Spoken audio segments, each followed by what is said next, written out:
नमस्कार, आप देख रहे हैं एनएमएफ न्यूज में आपके साथ शबनम। देवभूमि की मिट्टी पर जिनका काला कारोबार, उत्तराखंड में बाबा के नाम पर करोड़ों की डकैती, ये वो खौफनाक सच है जिसने एक बार फिर साबित कर दिया है कि आस्था के नाम पर किस तरह लोगों के खून पसीने की कमाई को लूटा जाता है। मौलाना मौलवी बनकर प्रशासन की आंखों में धूल को झोंका जाता है। और इसी कड़ी में मुख्यमंत्री पुष्कर सिंह धामी के ऑपरेशन कालनेमी ने ऐसे गिद्धों पर तगड़ा प्रहार किया है। खुलासे से हर कोई दंग रह गया।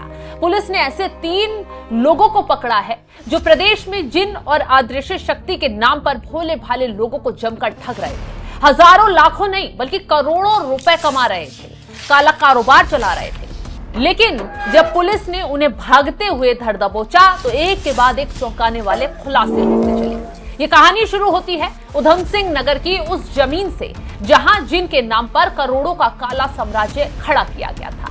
पुलिस की फाइलों में दर्ज सरताज अली उर्फ कादरी बाबा नाम का ये शख्स कोई मामूली ठग नहीं था। ये वो मास्टरमाइंड था जिसने अंधविश्वास की धुन में करोड़ों की लूट का ताना बाना बुना। इसके साथ इसके 2 शातिर चेले शफीक अहमद और मोहम्मद आरिफ भी इस घिनौने खेल में शामिल थे। इन तीनों ने मिलकर भोले भाले ग्रामीणों को अपने जाल में सबसे पहले फंसाया और हथियार बनाया जिन को। जी हाँ, वही जिन जिसे कहानियों में अक्सर आपने चिराग से निकलते देखा होगा। लेकिन ये बाबा चिराग नहीं बल्कि लोगों की जेबें खाली कर रहा था। 16 फरवरी को शकील अहमद नाम के एक शख्स ने कोतवाली ITI में एक शिकायत दर्ज करवाई, जिसके बाद पुलिस महकमे में हड़कंप मच गया। शकील ने अपनी शिकायत में बताया कि ये कादरी बाबा गांव-गांव घूमकर लोगों को अपने धार्मिक जलसों में प्रभावित करता था।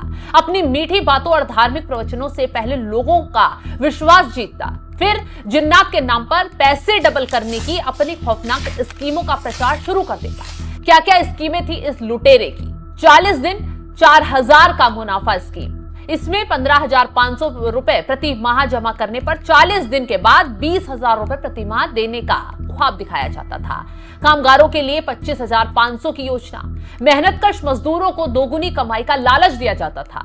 विधवाओं के लिए 6,500 की योजना। सबसे कमजोर वर्ग को भी नहीं बख्शा गया, उनके हक के पैसे पर भी डाका डाला गया।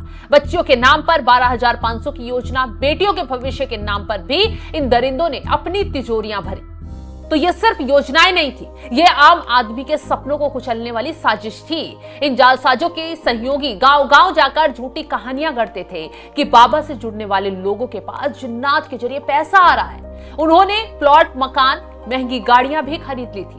ये झूठी कहानियां इतनी प्रभावित थी कि अशिक्षित और भोले भाले लोग जो है आसानी से इनके झांसे में आ जा रहे थे। जांच में सामने आया है कि इन तीनों भेड़ियों ने मिलकर ग्रामीणों से 1.5 करोड़ रुपए से अधिक की धनराशि ठग ली। कल्पना कीजिए, 1.5 करोड़ रुपए। ये रकम उन सैकड़ों परिवारों के जीवन भर की कमाई थी जो एक बेहतर भविष्य की उम्मीद में इन ढोंगियों के चंगुल में फंस गए थे। जब पुलिस ने शिकंजा कसना शुरू किया तो ये तीनों बाबा, उनके शागिर्द अपने घरों पर ताला लगाकर पड़ोसी राज्य उत्तर प्रदेश भाग खड़े हुए। लेकिन धामी सरकार के ऑपरेशन कालनेमी के तहत उत्तराखंड पुलिस इतनी आसानी से हार मानने वाली नहीं थी।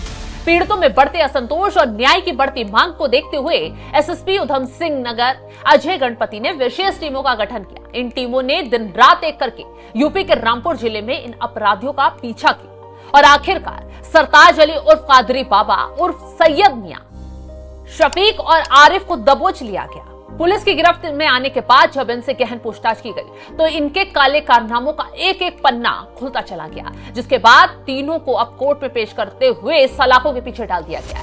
यह सिर्फ एक गिरफ्तारी नहीं है, यह उत्तराखंड पुलिस की उस ऑपरेशन के रिजल्ट का नतीजा है जो मुख्यमंत्री पुष्कर सिंह धामी के निर्देश पर ऐसे अंधविश्वासी ठगों को जड़ से उखाड़ फेंकने के लिए प्रतिबद्ध है। ऑपरेशन कालनेमी ने साबित कर दिया है कि उत्तराखंड में धर्म और आस्था की आड़ में अब कोई भी जिन या भूत प्रेत या ढोंग रचाकर किसी को ठग नहीं पाएगा। ऐसे हर जालसाज का अंजाम सलाखों के पीछे बुरा ही नजर आएगा। फिलहाल तीनों शातिरों से जो पूछताछ की गई है उसमें बेहद चौंकाने वाले खुलासे हुए हैं। पुलिस ने तीनों को जेल भेज दिया है और आगे की कार्रवाई इन तीनों शातिरों के खिलाफ सख्ती से की जा रही है। इस खबर को लेकर आप क्या कुछ राय रखते हैं, कमेंट बॉक्स में जरूर बताइएगा। नमस्कार।